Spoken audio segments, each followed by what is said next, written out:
तथास्तु। अब तीसरा वर मांग लो।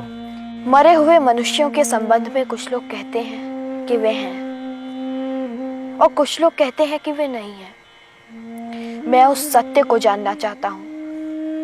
नचिकेता, देवताओं के लिए भी वह रहस्य दुर्लभ है। तुम कोई दूसरा वर मांग लो।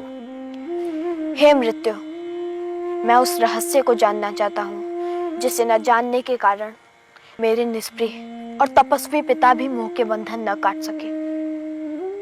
क्या है जीवन की उपासना का वह रहस्य जिसे मनीषी आत्मविद्या कहते हैं? हे नचिकेता, तुम 100 वर्ष की आयु वाले पुत्र पौत्र मांग लो। पशुधन, हाथी, घोड़े, सुवर्ण, रत्न मांग लो। मर्त्यलोक में जो जो कामनाएं दुर्लभ हैं वह मांग लो। ये स्त्रियां, ये रथ, ये वाद्य मांग लो। ऐसी स्त्रियां जो मनुष्यों को प्राप्त होने योग्य नहीं, उनसे अपनी परिचर्या करवा लो, पर मृत्यु के संबंध में प्रश्न मत पूछो। हे अंतक, ये सुख, ये भोग कल रहेंगे या नहीं इसका भरोसा नहीं है। भोग से इंद्रियों का तेज कम होता है, इसलिए आपके ये घोड़े, ये नाच, ये गान आप अपने पास ही रहने दें। नवित्तेन तर्पणियो मनुष्य, मनुष्य के धन की प्यास कभी बुझने वाली नहीं, इसलिए मुझे तो आप वही ज्ञान दें जिसे पाकर मनुष्य अमर हो जाता है। हे नचिकेता, जीवन के 2 पथ हैं, एक श्रेय का और दूसरा प्रेय का। प्रेय का मार्ग भौतिकता का, भोग का है। योग का, श्रेय का मार्ग आध्यात्मिकता है। दोनों ही मनुष्य के सामने भिन्न भिन्न रूपों में आते हैं। बुद्धिमान प्रेय की अपेक्षा श्रेय को चुनता है। निर्बुद्ध अपने लिए प्रेय का मार्ग स्वीकार करता है।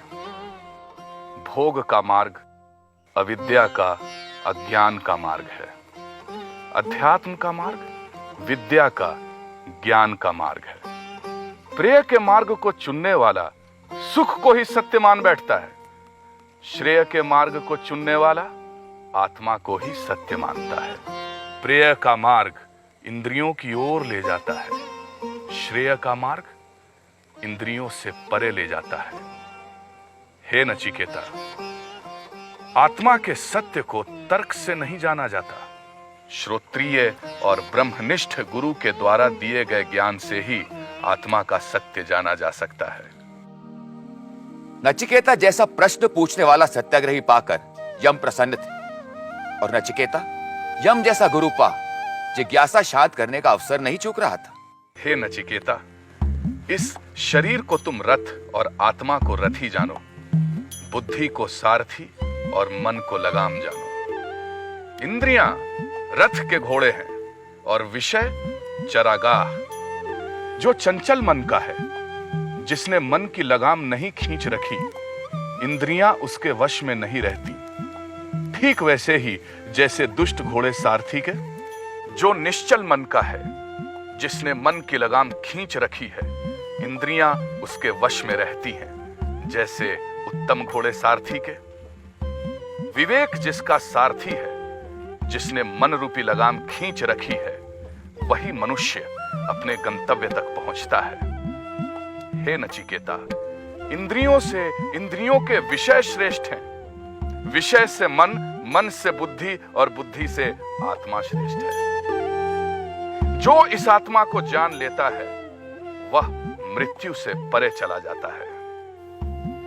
एक और आदर्श गुरु और दूसरी ओर आदर्श शिष्य, एक और मृत्यु का देवता और दूसरी ओर जीवन के प्रश्न लिए खड़ा एक किशोर। क्या था इस कल्पना के रचयिता के मन में? कौन हूं मैं? क्या मरता है? कौन मरता है? क्या हमारा जन्म ही मरने के लिए हुआ? क्या मैं मृत्यु से परे हूं? क्या मृत्यु से साक्षात्कार करने से पहले मैं इन प्रश्नों पर सोचता हूं? या सामाजिक जीवन ही हमें इन प्रश्नों से दूर रखने का एक षड्यंत्र है? पर कुछ ऐसे विरले व्यक्तित्व हैं जिनके लिए हर क्षण मृत्यु सामने खड़ी है और वो उन्हें उत्तर देने की चुनौती दे रही है। किसी प्रिय की मृत्यु में हर दिन अखबार की खबरों में, या सभ्यता के सिर पर लटकती युद्ध की तलवार और आणविक विस्फोट में छुपा वो प्रश्न हमें सोचने पर विवश कर रहा है। पर नचिकेता जैसा विरला ही उसका उत्तर ढूंढने के लिए निकलता है। प्रेय और श्रेय का मार्ग उतना ही सत्य है जितना जीवन और मृत्यु।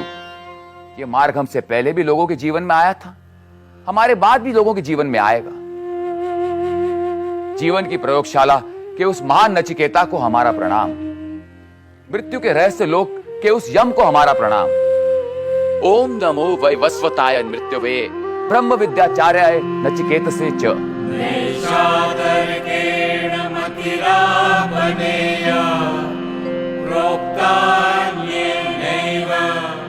सुज्ञानाय पृष्ठं यां तमावः सत्यधृतिर्पतासि त्वादृङ्नो भूया नचिकेतः पृष्ठा। यह ज्ञान तर्क द्वारा जाना नहीं जा सकता। यह ज्ञान उस गुरु द्वारा जाना जा सकता है जो स्वयं और दूसरे में अंतर नहीं देखता, जो सत्य में स्थित है। काश हम सभी नचिकेता जैसे जिज्ञासु होते।